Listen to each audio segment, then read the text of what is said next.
Hello ladies and gentlemen, this is Blue Maxima and I'm taking a look at Sparkle! Mr. Sparkler! Mr. Sparkler!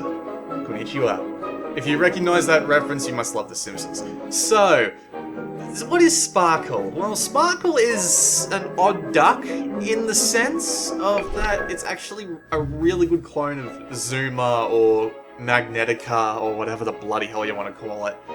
But here's the thing, it's only $5. So, you know what? If there isn't a sort of game like this on a specific console, and you can make a good enough clone to justify the existence of said clone, then I don't have a problem with you cloning games.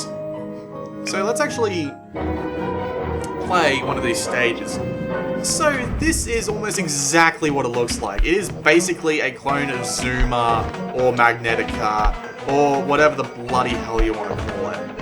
And it is, like, it is so simple. You are seeing most of the gameplay right here. There is some stuff I will show off once I finish this stage. But as you can see, this is pretty much exactly what it looks like. There are pickups you can get. There are power-ups. This music sounds really, like, upbeat. I think that's the word I'm looking for. I don't think it is, actually. So, this is a clone of Zuma or Magnetica or whatever the bloody hell you want to call it. Jesus Christ, these move fast. You can control it either through the touchscreen, which is the the obvious method, or you can use the analog stick. Unfortunately, the analog stick doesn't have the sort of laser sight that you'd expect to see on a game like this, so it makes it kind of annoying, but to be fair, the sort of precision you'd get from just being able to touch where you want the damn thing to fire is the sort of thing you want to see.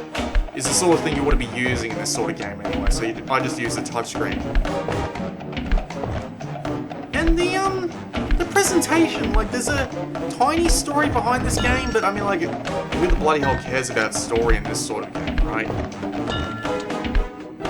And to be fair, I'm really enjoying this game because it's really well produced, which I'm kind of surprised to see for a $5 Zuma clone. But I am really liking, like, the presentation and this entire game's, like, just its look and its sound. I'm enjoying it a lot more than I should. So, yeah, it basically works like Zuma. There is this Amulet system here where after every set of levels you get a special amulet and it helps you out a bit. So this one here is the Amulet of Orb. It gives you an extra orb slot so you can plan your attack better. There's also this, the Amulet of Swift. As you can see, it shoots orbs about twice as fast. And you get more amulets as you go along. So you can always, if you can't finish the level with one amulet, you can go back with another amulet and try another tactic.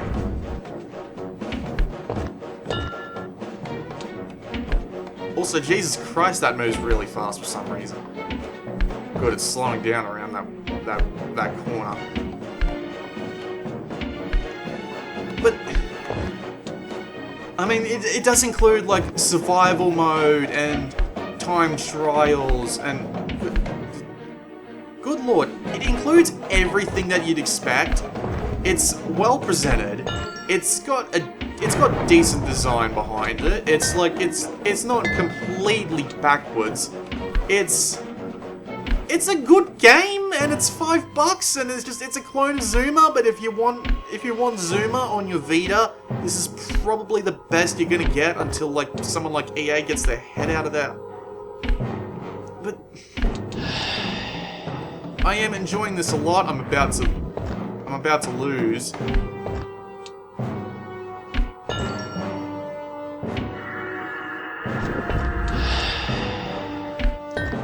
But yeah, I'm enjoying this a lot. This game is fun. If you want Zuma, like, I cannot recommend this enough. It's too hard to say this is not a good enough Zuma clone to justify its existence. It is. It is a good enough Zuma style game, good enough Magnetica style game, that it's very hard to say this game is not worth your time. Because you know what? For $5, for something you can play for about 5 minutes on the train, on the whatever the bloody hell you would want to play Zuma during. If you want it on Vita and you want a version that works, you know, mostly well, it would be nice if you could aim with the analog stick. It would be nice if there was like some sort of laser sight to help you out a little bit. But really, I can't argue this game's existence at all because it does it well enough for me to think, well, there's no reason for this game not to exist. They've done an alright job in developing it. You know, it's a decent enough clone, there's no bugs, there's nothing really wrong with it in the sense that it's broken in terms of gameplay, balancing, or that it just doesn't have enough to it when it really does. It's got more than enough to it. It's got 3 different game modes, it's got enough to keep you interested for the time being. The English is a little bit off, especially in the trophy list. It's just... I have no reason to say you shouldn't pick this up if you like the genre. Really, it's not going to win anybody over who doesn't like this sort of stuff, but it's a well-produced, well-made, nice and cheap, with enough content to last you a while game of Zuma or Magnetica-style gameplay that works well enough for me to say, well, go ahead and buy it if this is what you're looking for. I really can't say much else than that. I really can't.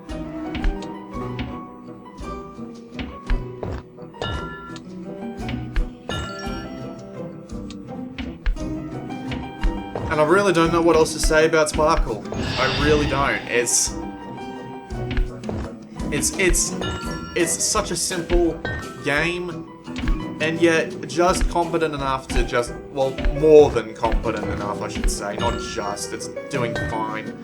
It's more than competent enough on its own to both justify a $5 purchase and to say, well, clones aren't all bad. Especially when you get ones like this, which are actually well made and are good enough to make you think, well, this is more than satisfactory for a game of Zuma on the Vita. I can't argue with it. I really can't. It's a perfectly fine game of Zuma.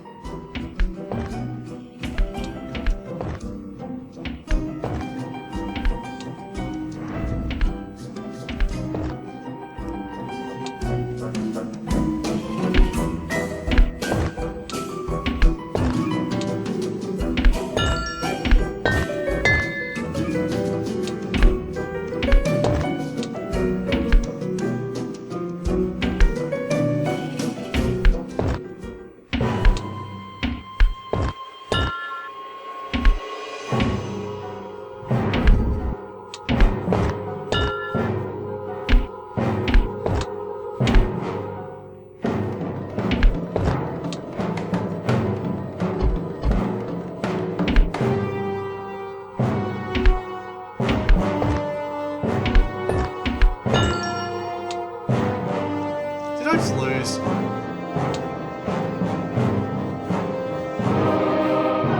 Yup.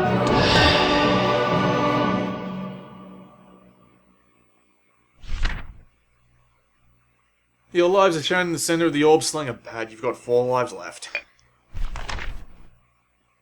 I'll go back. I'll go back to the main menu at this point.